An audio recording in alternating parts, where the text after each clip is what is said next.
Welcome to Point of View.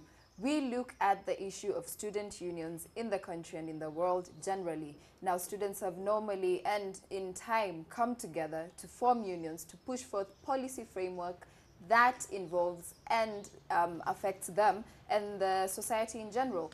Today on the show, we look at the situation and the state in Kenya. I'll be joined by a very young leader and a visionary on the same issue. This is Point of View. I'm your host, Linda Kroeger, and we'll be back after this short break. Welcome back to Point of View. Now, I'm joined in studio by Lone Felix, former KUSA president, a budding lawyer, a visionary young leader. I mean, you're a jack of all trades. And welcome to the show. Oh, thank you. Thank you for the kind words, and thank you for having me here, Linda. Indeed, it's a pleasure to have you. And going into our first segment, in my introduction, we see student unions coming up all the time to push forward a lot of policy framework, things that affect them and the society in general. Giving an example, the Hong Kong Student Union and the whole issue about democracy and the like. Why don't we have that seemingly here in Kenya? We don't see that a lot. Certainly, the role of student leadership, I'm a student of history, and sometimes back during the struggle for multi-party democracy, student leadership played a very big role.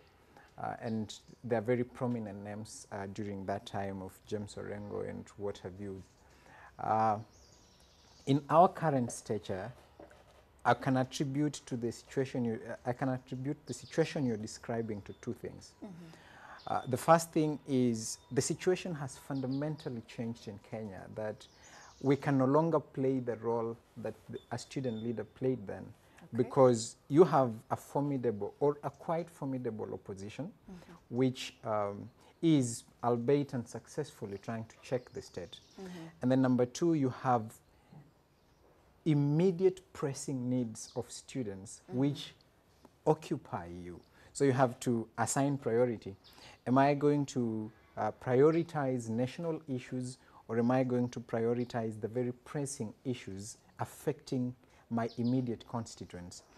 Having said that, still student leadership is playing a very big role in many things. We might not be as loud, we might not be as prominent, but there are very many forums that are going on, and student leaders are participating in many things, including very prominently in the legislative process, policy making process, and just making proposals that we hope can affect the destiny of our country. Indeed, why can't a balance be achieved on both ends, on both priorities, the students and contributing positively towards national issues? I mean, a balance can definitely and should be achieved. And I also think we should not run from a few things, that the role of a student leader, the stature of a student leader in this country is not as prominent as it was, because admittedly it has been trivialized to some extent. Indeed. We have, gimmickry, you have things that ideally do not communicate leadership, defining what a student leader is today in some instances. The unfortunate thing is, however, that prominency is given to that. So, the stabbings that happen, the small goony behavior that goes on, prominency will be given to that. But the other student leaders from many other universities who are struggling to come up with programs that shape small communities, that shape their people, nobody focuses on it, all right? Yeah. So I think we need an evaluation as student leaders to say, are we doing the right thing? But at the same time, the society as a whole needs to focus on what is right. Because, student leaders are ideally politicians. Indeed. And politicians are attracted to where interest is, to where attention is. So if you give your attention to impressions and gimmickry, and that is what a student leader will become. But if you also choose to give your attention to the person who is struggling to do something right, Mm-hmm. then that is what a student leader will become in the end. Indeed, Yeah. indeed. Now, highlighting the recent Garissa attack, you mentioned that there's a liaison of student leaders and the Parliamentary Committee on Education. Now, given such a partnership, why were we, let's say, in a sense, unprepared for such an incident? And we haven't seen much before and after the actual attack coming from that sort of partnership. Everybody has sort of distanced themselves and secluded themselves from it. Let me just give you perspective. Last year in August, I'm part of the student leadership at the continental level. We have the All African Students Union. Mm-hmm. We held a summit in Accra, mm-hmm, where we discussed terrorism, insurgency in Africa, and how students can come into play and try to alleviate the situation, especially radicalization. Indeed. We generated a communique which was presented to the African Union. Mm-hmm. Kenya was represented with a very big delegation of 16 student leaders from 12 universities. Okay. And we drafted action points. But you know, the nature of radicalization and terrorism means that you have to intertwine any intervention with state support. Okay. So we came back, tried to get audience with the presidency. At least I can confirm that we wrote to the permanent secretary, the Ministry of Foreign Affairs, mm-hmm, the president's advisor on political affairs, mm-hmm, the president's spokesperson, Manoa Spisu. But these things are not impressed by the state.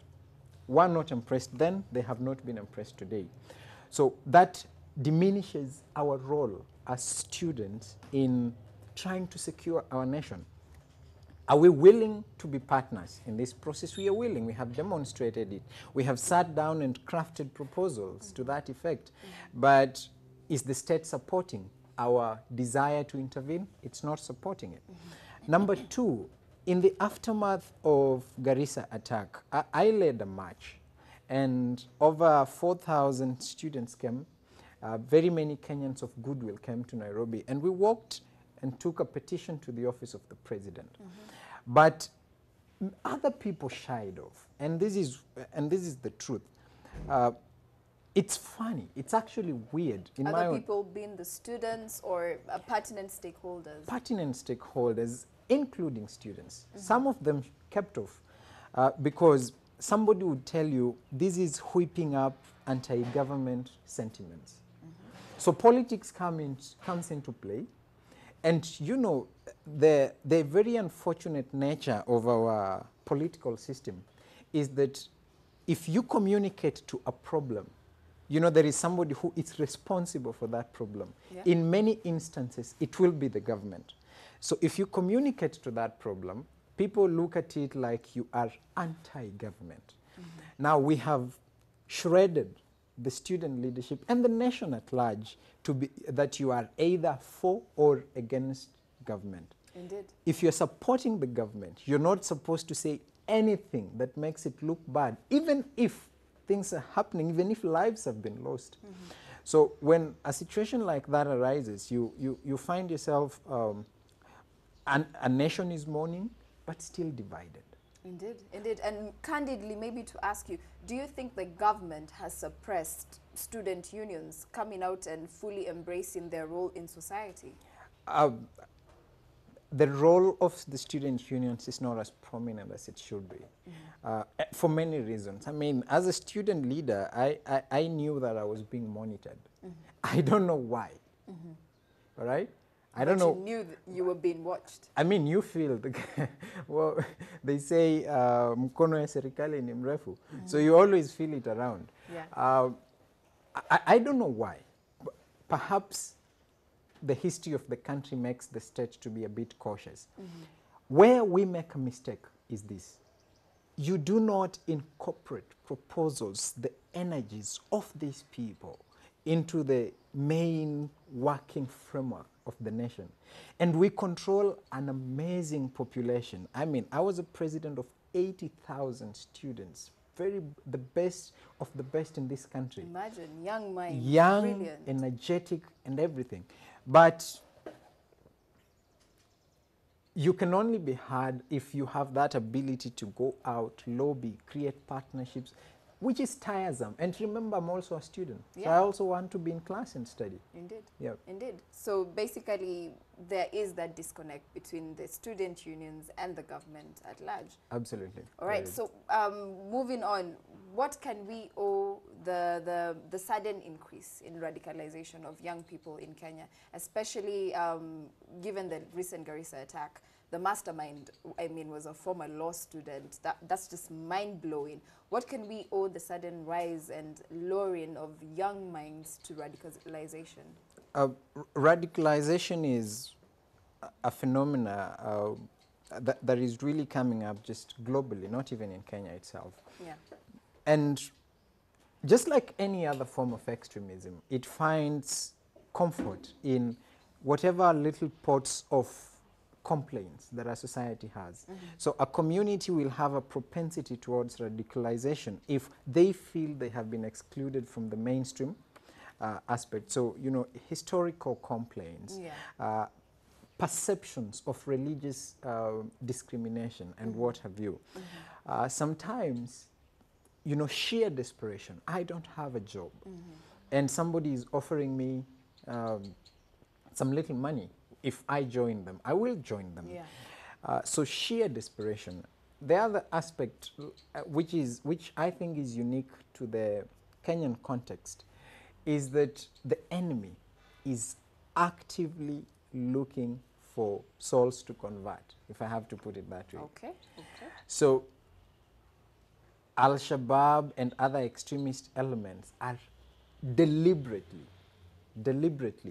looking for loopholes within our social fabric to manipulate. So if you have a section of the society that is still closed, that feels it is not adequately integrated within the national fabric, mm-hmm. I think we give them room to be radicalized. Mm-hmm. In my view, that is what we can attribute radicalization to. All right, wonderful. We'll talk a little bit more about that. But for now, ladies and gentlemen, we're taking a short break. Remember, you're watching Point of View.